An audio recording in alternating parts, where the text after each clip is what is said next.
Christi here with Little Salty Homesteader. Welcome back to my YouTube channel and welcome into my kind of jungly looking garden.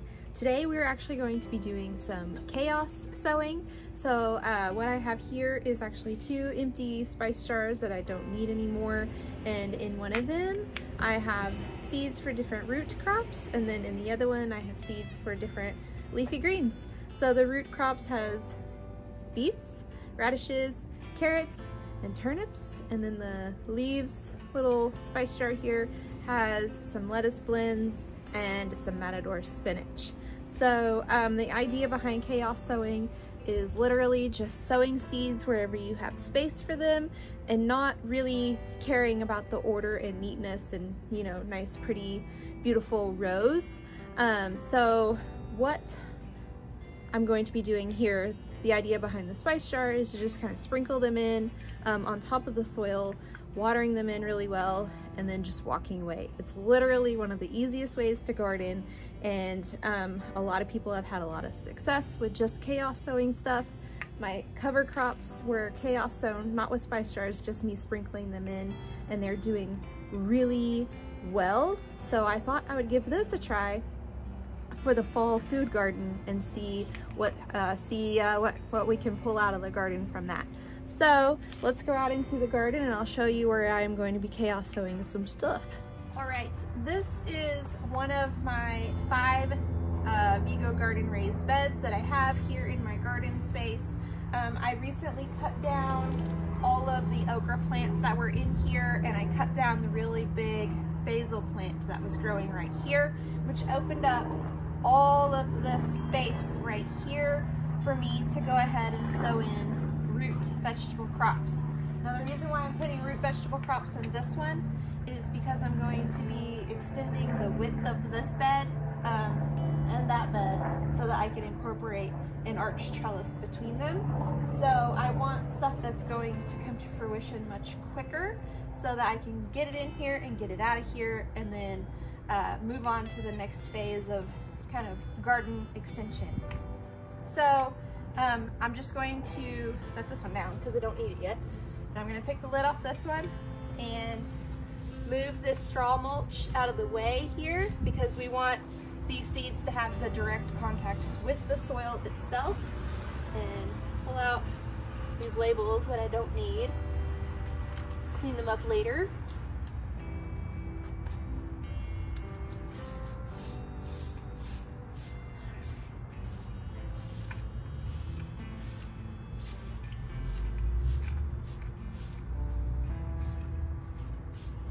Trying to get this soil as bare as I can.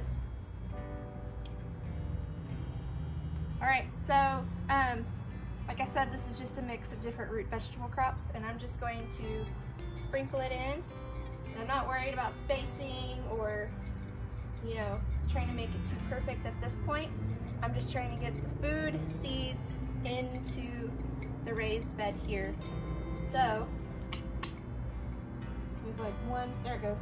All right, that's that. So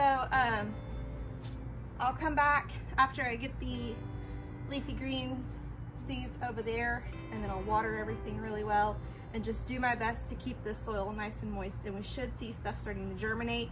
The carrots will take the longest out of this bunch, and then if there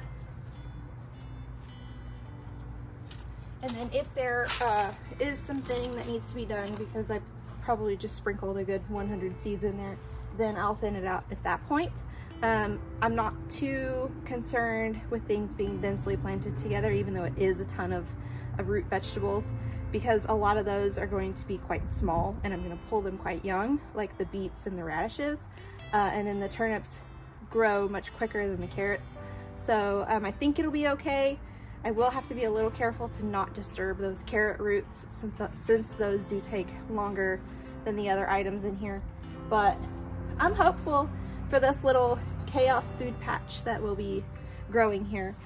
So we're going to do the leafy greens into the middle raised bed on that side. So let's go ahead and move over there and get going on that. All right, this bed currently has broccolis and cauliflowers that were recently transplanted in. There are a few carrots that have germinated, and we have the cowpeas and the zinnias here and the basil that will all die off whenever the first frost comes. Obviously those broccoli and cauliflowers won't die off, but these cowpea, the summer crops will, and then the tomatoes will also. But I decided that I wanted to go ahead and try to grow some like fresh, you know, homegrown lettuce because it tastes way better than the store-bought stuff. So I'm just going to chaos sow it into here. This is all like loose leaf lettuce varieties, so it will be cut and come again. So the idea is that I'll be able to harvest enough while all these brassica plants are still pretty small to get a few salads out of here, and then once these brassica plants get far too large for the lettuce greens, and hopefully the spinach is going to be productive enough for me to start doing the cut and come again with. It is relatively quick maturing, so I'm pretty hopeful for this as well. And this is just going to be the same concept. Now you do leave the little shaker lid on there so that it kind of helps space it out somewhat, but other than that, I mean, it's just a matter of just bringing all the way down. And again, not really worried too much about spacing or anything like that at this point. Just worried about getting it onto the soil. Now some of this does have some straw mulch in the way. Most of it is pretty bare from me transplanting things in, planting carrots, things like that. So some of this might get caught up in straw. The rest of it is probably going to be just fine. So the next step for this, of course, is just watering this in really well. I'm actually going to wait to water all this in until the sun is farther west. That way, at least some of this will be in the shade and the water won't evaporate off super quickly. But really easy, right? All right, I'm really excited to see how this works out. As you guys know, I will keep you guys updated. I do weekly garden updates on this channel, kind of going through showing you the things that are doing great and the things that maybe aren't. But this is all I have for you today. I just wanted to get out here really quick while I was in between work meetings and get this done. But if you liked this content, you want to see how this experiment goes, feel free to like and subscribe and do those different things. But until next time, go find a way to get those garden manicures.